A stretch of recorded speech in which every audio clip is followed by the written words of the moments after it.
और अब बात बिहार की। बिहार में राजनीतिक यात्राओं का सिलसिला तेज हो चुका है।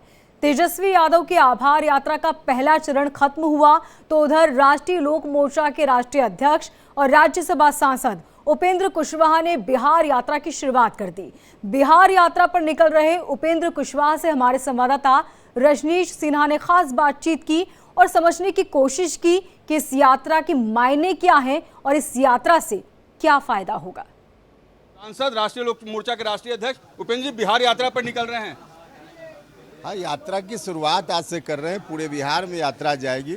अभी तो प्रथम चरण की यात्रा की शुरुआत आज अरवल कुर्था से जगदेव बाबू की धरती को सलाम करके हम कर रहे हैं और पूरे बिहार में जाएंगे।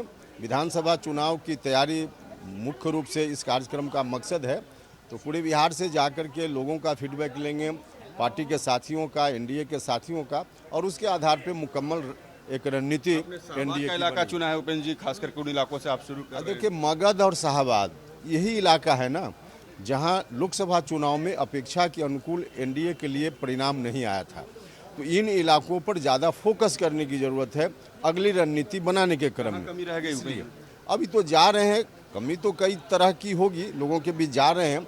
अभी तो इन इलाकों में हम काराकाट का कुछ हिस्सा जहां हम चुनाव के बाद जा पाए हैं, बाकी जगह तो नहीं जा पाए हैं। इस यात्रा के माध्यम से हम मगध भी जा रहे हैं, शाहबाद के और जिलों में जा रहे हैं और वहां से फीडबैक लेने के बाद विस्तार से इस पर बात करना। इंटरनल क्लैश भी एक कारण था क्या, क्योंकि आप वहां से चुनाव लड़े और ये कहीं ना कहीं कारण बना, क्योंकि बहुत सारे कोई इंटरनल क्लैश जैसी बात नहीं थी।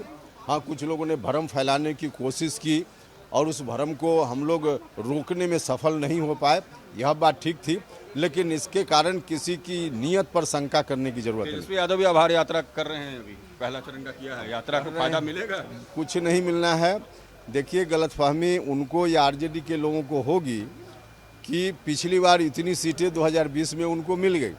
2020 में कुछ खास फैक्टर था, उसके कारण उनको उतनी सीटें मिल गई थी। इस बार उस तरह का कोई फैक्टर नहीं है, इसलिए उतनी सीट क्या, उससे बहुत कम इस बार सीट मिलेगी और सरकार बनाने की बात तो बिल्कुल आपके यात्रा का फायदा होगा। निश्चित रूप से यात्रा के क्रम में हम लोगों से जाकर बात करेंगे और जो फीडबैक आएगा उसके आधार पर एनडीए रणनीति बनाएगा, तो लाभ तो होना ही है।